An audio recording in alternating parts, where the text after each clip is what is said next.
이 시간은 29절의 말씀을 중심하여서 나는 이러한 기쁨이 충만하였노라고 하는 말씀으로 은혜 받기를 원합니다.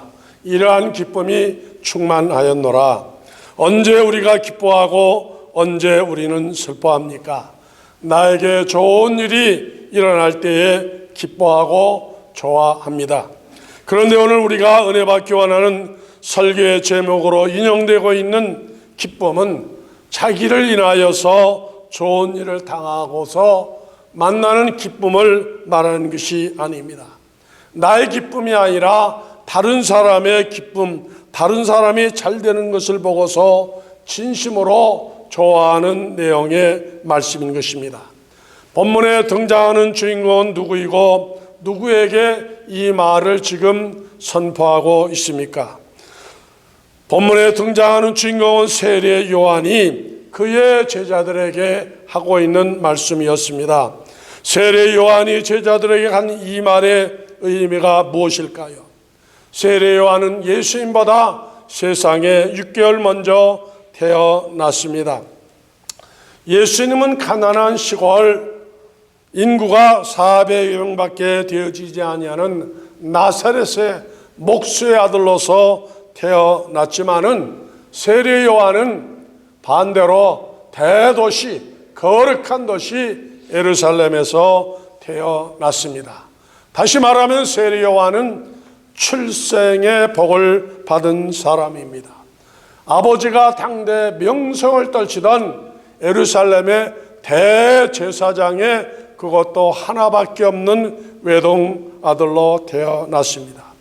그렇기 때문에 누구보다도 세례 요한은 좋은 가문에서 태어난 것입니다. 때문에 무엇이 보장이 되는 거 아니? 장래가 보장이 되어진 거예요. 교육이 보장이 되는 거예요. 미래가 보장이 되었습니다.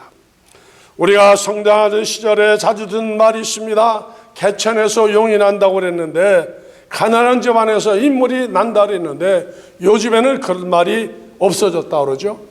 왜냐하면 구조적으로 지금은 그렇게 되어줄 수가 없습니다. 가난한 집안에서 더 이상 큰 인물이 나이가 어려운 세대가 되어진 것을 말씀해 주고 있는 것이죠. 요즘 한국에서 제일 잘 나가는 운동선수를 말하면은 그 손흥민 선수를 말하지 않아요. 유럽에서 지금 열심히 잘 뛰고 있는데 손흥민 선수가 저렇게 세계적인 선수가 되어졌던 것도 한국에서 만약에 운동을 했으면 그렇게 되지 않았을 것이라고 하는 어느 분이 저에게 하는 말을 들어보았습니다. 일찍이 그 부모가 유럽에 축구 유학을 보냈기 때문에 지금의 그렇게 세계적인 선수가 되었다고 하는 말을 들을 수가 있었습니다. 이스라엘은 세계에서 하나뿐인 종교 국가이기 때문에 그것에서 출세하려면은 종교적인 명망, 종교적인 덕망 있는 그런 가문에서 태어나지 아니하면은 제대로 된 인물이 되어질 수가 없는데 세례 요한이 그런 가문에서 태어난 것을 말씀하여 주고 있습니다. 사도 바울도 그런 자랑을 했죠. 가문의 자랑, 학문의 자랑을 얘기했었던 것처럼 세례 요한도 그러한 것입니다. 그래서 어려서부터 철저하게 무슨 교육을 받았는가 하니 종교 교육을 받았습니다. 여기서 말하는 종교 교육이라는 것은 유대 교육을 말하는 것이고 지금으로 말하면은 그 주이시들이 하는 그 유아 교육을 말하는 것이겠죠. 좋은 선생과 제도 아래 특별한 교육을 이수했습니다. 한마디로 말해서 세례 요한은 몇 안 되는 예루살렘에서 정말로 손꼽히는 선망의 대상이 되어졌었던 인물이었습니다. 장래가 탄탄하게 보장된 그런 인물입니다. 출세가 보장이 되었죠. 그럼에도 불구하고 이 세례 요한은 자기의 정해진 그 엘리트 코스를 가다가 출세의 길로 가지 아니하고 그 다음에 중단해버리고 말았습니다. 성장하면서 제사장의 길을 포기했습니다. 성장하면서 예루살렘의 종교인들처럼 살지 아니하였습니다. 왜냐하면 그가 예루살렘의 종교인들을 보면서 이중적인 삶을 본 거예요. 이율배반적인 삶을 보았던 것입니다. 저렇게 살아서는 하나님을 위한다고 그러는데 하나님을 위하는 것이 아니라 도리어 하나님의 영광을 가리는 것을 그가 보게 되어졌던 것이죠. 그러한 종교인들의 위선과 교만을 용납할 수가 없었던 거예요. 선천적으로. 그래서 그에게 주어진 모든 기득권을 다 포기하고 마치 세례요한이 자기에게 주었던 모든 것을 분토와 같이 여겼던 것처럼 다 벗어버렸습니다. 그리고 예루살렘을 떠나가 버린 거예요. 당시 사해바다 인근의 광야에서 세상을 등지고 오직 신앙으로 뭉친, 지금으로 말하면 신앙촌이라고 말할 수 있는 에세네 파학은 그 특별한 종교 집단으로 들어가서 철저하게 어려서부터 경건 훈련을 받았습니다. 그렇게 오랜 경건의 삶을 살다가 때가 되어짐에 예수님의 길을 마련하기 위하여서 세상으로 나가서 회개의 복음을 전가하기 시작하는 것이죠. 세례 요한이 어떤 신분의 사람인 것을 잘 아는 예루살렘의 상류층의 사람들이 그러지 아니하도 세상에 대해서 많은 관심을 가지고 있는데 어떻게 변화했을까, 어디 있을까 관심을 가지고 있는데 드디어 그 세례 요한이 공개적으로 자신들 앞에 모습을 드러냈는데 자기들처럼 화려한 옷을 입은 것이 아니고 무슨 옷을 입었다고 했어요? 약대 털옷을 입었고 먹는 것은 메뚜기와 석정을 먹었다고 말하면서 그와 같이 참 경건한 모습으로 나타나서 회개운동을 치는 것입니다. 회개하라 천국이 임하 있느니라 이렇게 외치면서 예루살렘 사회를 뒤집어 놓기를 시작합니다. 당신은 예수님의 선교사에게 초창기였기 때문에 예수님이 누군지 아는 사람이 없는 거예요. 그럴 때 세례 요한이 나타나서 뭐라고 말씀하셨어요? 세상죄를 지고 가는 하나님의 어린 양이 나타났다 그랬습니다. 하나님이 보내신 구원자가 우리 앞에 나왔다고 그렇게 외치게 되었었던 것입니다. 우리에게 지금 오신 저 예수님은 창세전에 계셨고 만물을 지으셨고 그 다음에 참으로 우리를 죄악에서 구원할 자라고 강력하게 선포하였습니다. 다른 사람의 말이라면 그렇게 유대인들이 그 말을 신뢰하지 아니할 것입니다마는 누가 전했으니까? 세례 요한이 그 말을 증거함에 대하여서 모든 사람들이 관심을 가지고 말씀을 되새겨 보면서 그 의미를 심심하게 이해하게 되었던 것입니다. 다른 사람의 말이면 유대인들이 이렇게 주님께로 돌아오지 못할 것입니다마는 세례 요한이 증거했기 때문에 많은 사람이 지금 예수님께로 돌아오고 있는 것입니다.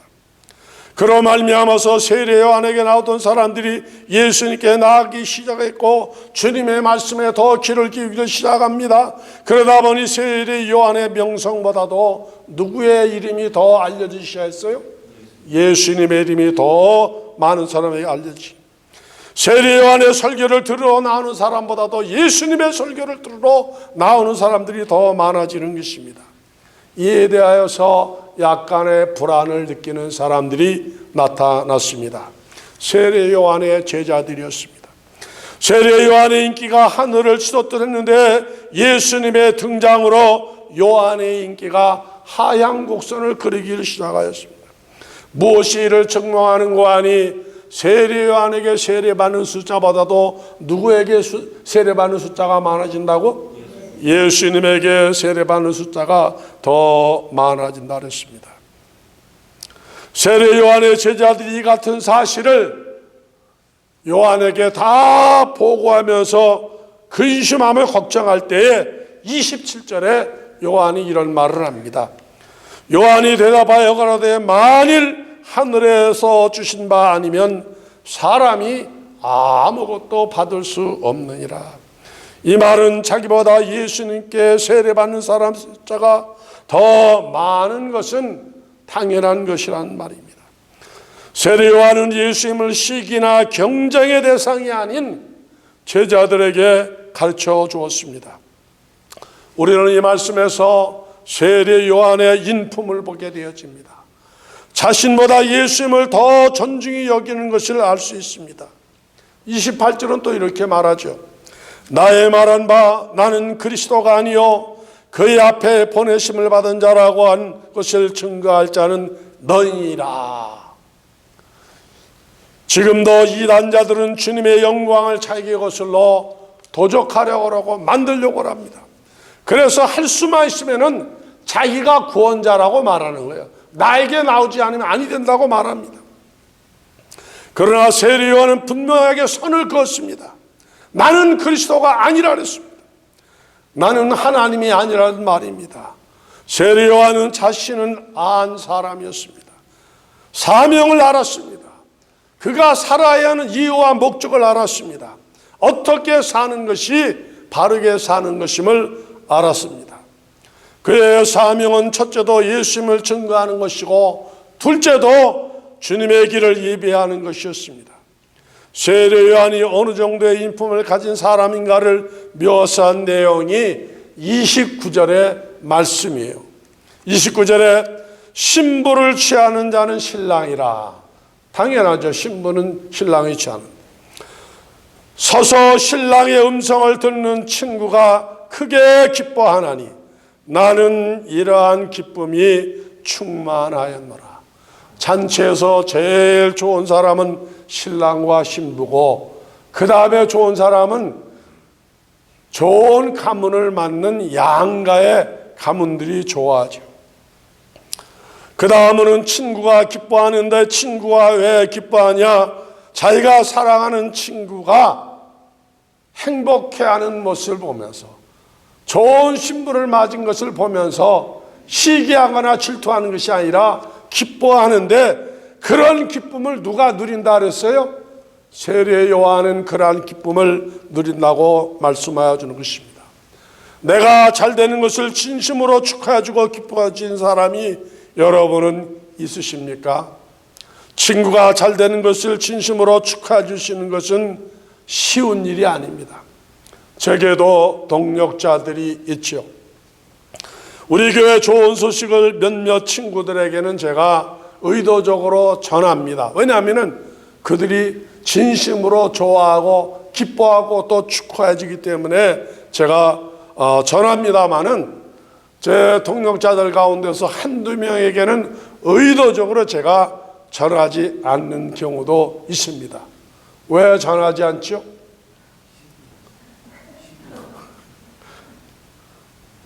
그런 말을 들으면 기분을 좋아하지 않을 것 같기 때문에 그동안 오랫동안 쌓아온 친구의 관계를 통하여서 내가 그것을 알고 터득했기 때문에 그러한 것입니다.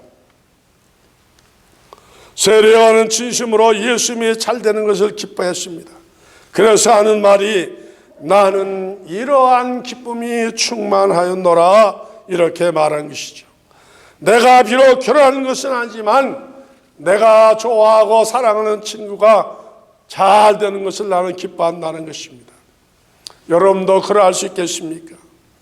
속담에 사촌이 땅을 사면 어디가 아프다고요? 왜 배가 아프죠? 잘 되는 것을 보기 싫어서 그런 거죠. 셈이 나서 그렇습니다. 나보다 잘나지도 못하고 나보다 아는 것도 많지도 아니한데 나보다 더 잘 나가니까 속이 뒤집어지는 겁니다. 그런데 세례 요한은 우리와 같지 않았습니다. 30절에서 그렇게 말하죠. 그는 어떻게 해야 되어진다? 흥하여야겠고 나는 예수님을 말하는 것이죠. 내가 예수님의 영광을 가리거나 취하지 않겠다는 뜻입니다. 나 때문에 주님의 이름이 더럽힘을 당해서는 아니 되어지겠다는 것입니다. 많은 사람이 예수님을 더 좋아하고 더 따르고 자기보다 예수님께 몰려 나아가 세례받는 것을 보고서 마음을 아파하지 않는다는 것입니다. 그렇게 되는 것이 마땅하고 당연하다는 것이죠. 자기보다 예수님이 잘 되는 것을 기뻐한다는 것입니다. 이런 표현은 세례 요한이 아니고서는 할 수 없는 표현이라고 생각을 합니다. 우리가 그동안 많은 글을 읽어왔지만 오늘 성경에 기록되어진 이런 내용과 같은 글을 다른 곳에서 읽어본 적이 우리가 없지 않습니까? 세례 요한이 예수님에 대한 자세는 우리에게 많은 것을 생각하게 합니다. 예수님을 위해서라면은 나는 어떠한 고난과 희생과 아픔도 맞이하지 않겠다는 겁니다. 당할 수 있다는 것입니다. 주님을 위한 일이라면 내 목숨까지라도 기꺼이 들릴 수 있다는 거죠. 실제로 세례 요한은 죽음을 무서워하지 않았습니다.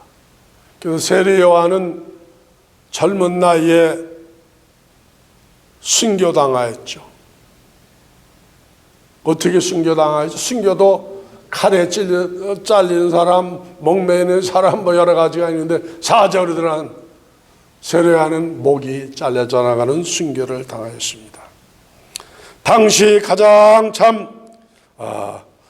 죄악이 많았던 헤롯 왕이 그를 대적하니까 세례 요한을 그냥 목을 쳐버렸습니다. 그래서 31절 1절 이하의 말씀을 뒤로 하고서 세례 요한은 젊은 나이에 역사의 현장에서 사라졌습니다. 세례 요한이 예수님에 대하여 마지막으로 증거하는 31절부터 36절의 내용은 지금까지 우리가 요한복음 1장과 2장, 3장 9시간에 걸쳐서 은혜받은 말씀에 대한 총 결론에 해당하는 말씀인데 먼저 한번 31절부터 읽어보겠습니다. 위로부터 오시는 이는 만물 위에 계시고 땅에서 난 이는 땅에 속하여 땅에 속한 것을 말하느니라. 하늘로서 오시는 이는 만물 위에 계시나니. 예수님이 어디에서 오신 분이라고요? 위로부터 오신 분입니다. 그 위에는 우리가 보는 이 하늘나라 그보다 더 높은 삼층천 하늘에서 오신 분을 말씀하여 주는 것이죠. 예수님의 근본이 세상이 우리처럼 세상이 아니라는 겁니다. 그래서 예수님이 하늘에서 천국에서 오셨기 때문에 예수님이 오셔서 우리에게 천국에 대해서 산상수훈에서 마태복음 5장과 6장과 7장에 대해서 말씀하신 그 내용이 천국이 누구의 것이라고요? 나의 것, 우리의 것이 됐다 그랬습니다. 예수님이 부활해서 혼자만 가시는 그 천국이 아니라 그 길을 주님이 열어주신 거예요. 열어주셨어요. 왜 우리를 부활이라는 수단을 통하여 천국에 데려가시는가? 이 몸을 가지고는 많이 인력의 지배를 받아서 지상에서 살지만 천국에서 이 몸으로는 살 수가 있어요, 없어요? 이 몸을 가지고 지구에 가서도 달에 가서도 못 살아요. 화성에 가서도 못 살아요. 거기에 맞게 만들어야 되는 거예요. 천국에 맞게 만들기 위해서 다시 죽지 아니고 시들지 아니고 병들지 않은 영원한 몸으로 만들기 위해서 예수님이 부활의 무슨 열매? 첫 열매가 되어주셨다 그랬어요. 그래서 나무에 첫 예가 열리면은 100년, 1000년 후에도 그 나무에서 같은 열매, 같은 맛, 무게, 모양이 나는 것처럼 예수님의 부활을 통하여 우리가 부활하게 되어질 때 이제 천성에 가서 살 수 있는 그러한 몸으로 변화시켜 주시는 것이죠. 예수를 믿음으로 천국에서 영상 복락을 누리게 하셨습니다. 그러므로 예수님이 우리에게 얼마나 소중한 분이고 얼마나 귀한 분인지 모르는 것입니다. 그 예수님이 창조주시라고 말씀하였고 만물의 주인이라고 말씀하여 줬습니다. 그 천국은 꿈의 나라가 아니라 실존의 나라, 실제적인 나라, 그 나라인 것을 나는 믿고 여러분도 믿는 줄로 믿습니다. 32절은 또 뭐라고 말씀하고 있습니까? 그가 그 보고 들은 것을 증거하되, 그가 그 보고 들은 것, 어디에서 보고 들은 것? 천국에 있는 모든 것을 증거하되 그의 증거를 받는 이가 없도다. 왜 오늘날 많은 사람들이 예수님이 말씀하신 천국을 믿지 못할까요? 성령님의 도우심이 없이는 천국을 믿을 수가 없기 때문에 그렇습니다. 그런데 우리는 지금 천국을 믿는데 우리가 그 천국을 믿는 증거가 무엇이냐? 성령 받은 증거인 줄로 믿으시길 바랍니다. 예수님께서 니고데모에게 뭐라고 말씀하셨어요? 물과 성령으로 거듭나지 않으면 하나님 나라를 볼 수도 없고 들어갈 수도 없다고 하셨는데 우리는 그 나라 지금 들어갈 수 있습니다. 또 있는 것을 믿습니다.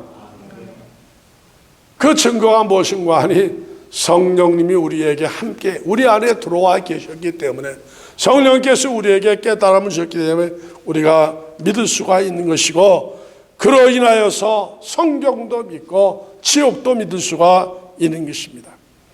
그래서 사도 바울은 고린도서 12장 3절에서 이렇게 말씀하고 있죠. 그러므로 내가 너희에게 알게 하노니 하나님의 영으로 말하는 자는 누구든지 예수를 저주할 자라 하지 않고 또 성령으로 아니하고는 누구든지 예수를 주시라 할 수 없느니라. 예수 믿는 것은 성령 받은 증거요 천국 백성된 증거라고 하는 말씀이 바로 이 말씀인 것입니다. 계속해서 34절을 우리 한번 다 같이 읽겠습니다. 하나님의 보내신 이는 하나님의 말씀을 하나 이는 하나님이 성령을 한량없이 주심이라. 성령을 누구에게 주셨어요? 우리에게 한량없이 주셔서 이 모든 사실을 믿게 하셨습니다.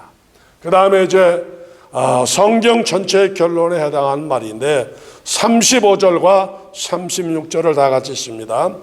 아버지께서 아들을 사랑하사 만물을 다 그 손에 주셨으니 아들을 믿는 자는 영생이 있고 아들을 순종치 아니하는 자는 영생을 얻으리라.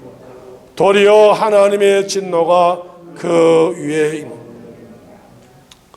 하나님께서 모든 권세 심판의 권세 구원의 권세도 누구에게 주셨다? 예수님께 주셨다고 말씀하십니다. 그래서 지난주에도 말씀했습니다마는 하나님을 믿어서 구원하는 것이 아니라 하나님이 보낸 그의 아들 누구를 믿어야? 예수 그리스도를 나의 구주로 믿어야 구원을 받지 세상에 수많은 그 많은 종교가 아무리 그 어떤 종교로도 하나님의 나라에 돌아갈 수가 없다고 말씀하여 주는 것입니다. 그래서 오늘 뭐라고 말씀한 것이 아들을 믿는 자는 무엇이 있는가 하니 영생이라 그랬습니다. 영생. 야, 영생. 영원히 멸망하지 아니하고 참으로 다시 죽지 아니하는 그 영원한 그 생명이 누구로 말미암아 주어지느냐? 하나님이 보내신 천국에 보내신 그 아들 예수 그리스도를 믿는 자라 했습니다. 그 예수님이 세상에 오셔서 우리의 구원을 위한 값을 지불하셨는데 그 값이 무엇이었죠?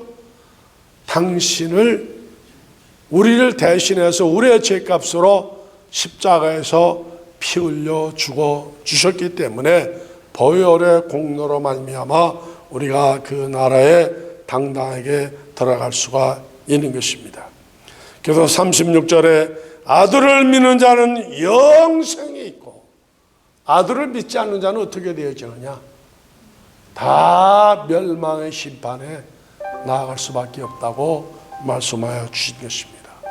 이 믿음을 주신 하나님 앞에 진심으로 뜨거운 감사를 드리며 이 믿음을 끝까지 지키셔서 이 땅의 생명이 다하는 날 영광스러운 주님의 나라에 당당하게 들어갈 수 있는 저와 여러분 모두가 되어지시기를 주님의 이름으로 축복합니다.